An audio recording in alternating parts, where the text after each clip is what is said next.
Sometimes faith changes the situation. Sometimes faith changes the way you see the situation. Sometimes God changes it. Sometimes he changes me. So faith is not a lever that I pull. God, make it stop. You can feel fear. It can ride in the car, but it can't drive. I can't wait to hear testimonies on this message, because you have been letting that joker drive. You have been letting that crook, that robber, that thief, that devil have your life and your peace and your joy. And so he said, here's what we're not gonna do.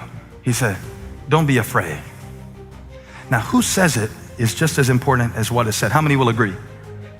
So if my 14-year-old says to me, don't worry, Dad, God's got this. I'm like, When my mom says it, it has more weight because of who said it. So Elisha's ministry, you have to remember, was a prophetic ministry. What's a prophetic ministry? It's not about telling the future. It's about seeing. It's about seeing. It's about seeing the invisible. And so the Bible started to get real to me when I thought about, scriptures that used to sound good, but now they make more sense. We wrestle not against flesh and blood, but against spiritual wickedness, principalities, rulers. What he's trying to say is that what we're fighting that we can see has to first be approached at the level that we can't see. And God is trying to show us some things today, because watch this. Not only does he tell him, don't be afraid. And this is not coming from a man who has never had to face fear before. Read 2 Kings 4. Elisha, this is the same guy that said, don't be afraid to the servant when they were surrounded by the armies of Aram who came to lock him up because of what he could see. He had to walk into a woman's house who said, I'm about to go into debt. My husband is dead. I have nothing to pay it with. And I have nothing in my house at all except a little oil. Now this prophet Elisha had the ability to see in a little bit what the woman could not see, because she was looking through a different lens. A lot of us have thought of faith as being this way that we manipulate God. I thought faith was like a lever. Picture this. And when we pull the lever, have faith. Give him a praise. Give him a praise. When praises go up, blessings come down. It's like transactional, right? It's like jackpot, Jesus. It's like, yes, Lord, I'm gonna pray my kid's gonna make straight A's. I'm gonna pray and I'm gonna stop, my headache's gonna go away. I'm gonna pray. But see, faith is not a lever. Faith is a lens. A way of seeing your situation. And sometimes faith changes the situation. Sometimes faith changes the way you see the situation. Sometimes God changes it. Sometimes he changes me. But either way, even when I don't see it, even when I don't feel it, come on, you're supposed to say the line. Y'all are the worship team after all. Especially when I don't see it, even when I don't feel it, especially when I don't feel it and when I don't know it. What do? Don't be afraid. So what the prophet told the woman in 2 Kings 4 is what he's practicing in 2 Kings 6. Some of us are getting to put into practice for ourselves what we preach to others. We preach about peace, we preach about God's power. Now we get to prove that what God showed us in the light is true in the darkness. That what God showed us on the mountain is true in the valley. That what God showed us the night before is still true the next morning. And when that woman went around to her neighbors and she got all these jars, right? And the oil started flowing, and the only limitation to what God could provide was her capacity to receive it. And that's still true. And so now Elisha knows that if this man's heart is filled with fear, he can't operate in faith. Because you can't be strategic when you're scared.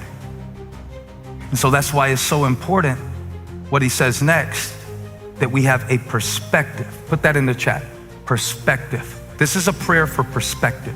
This is a prayer for perspective. I put it on Instagram the other day because the Lord told me that 2 Kings 6:17 is a prayer for perspective. Watch this. The servant was asking for protection. What do we do? God gave him perspective. What do you see? What do I do? Starts with what do you see? And if the enemy can keep you from seeing, if he can keep you from seeing the blessings, he can keep you stuck in a place of brokenness.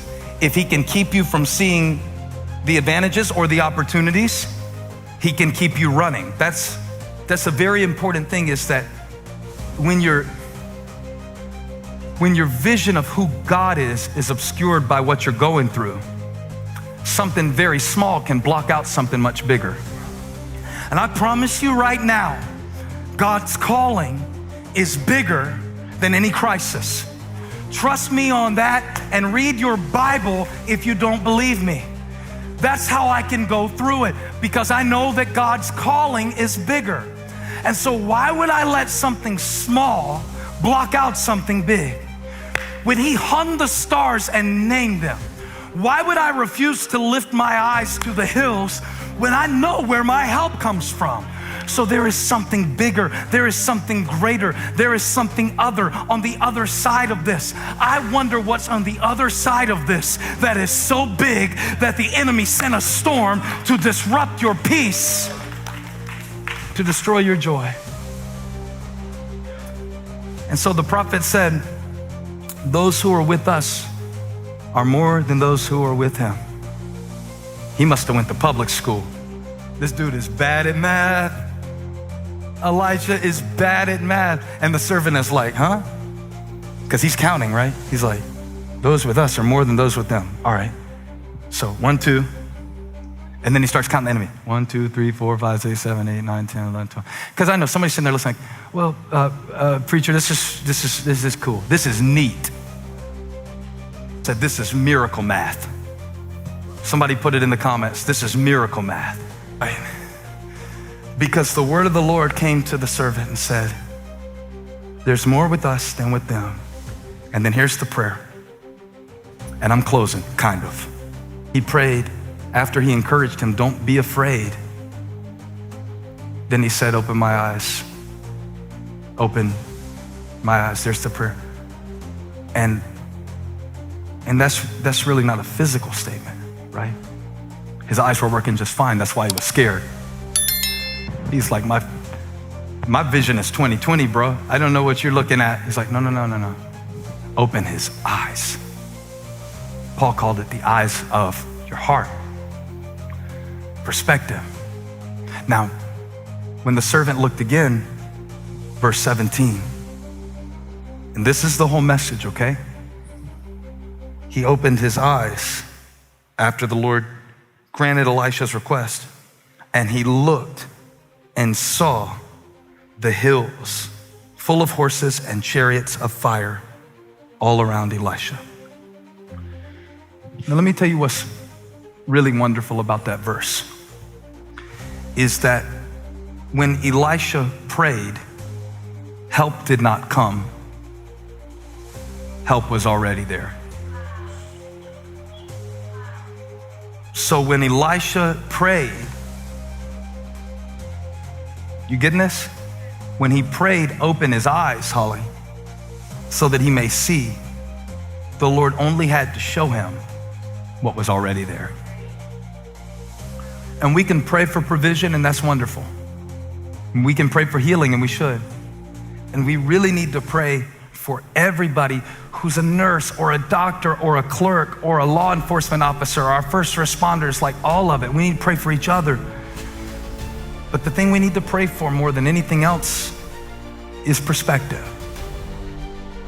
We're coming into a time where what is invisible is more valuable than what is visible.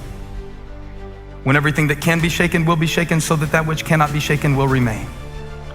We're coming to a time where peace is more profitable than Bitcoin.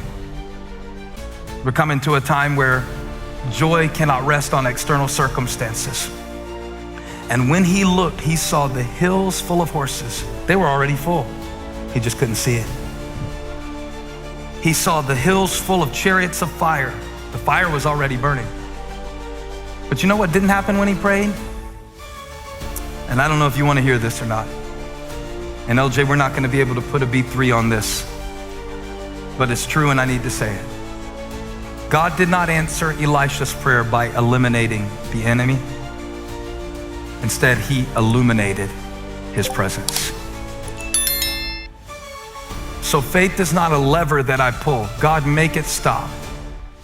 Faith is a lens that I look through to see that God has been there the whole time.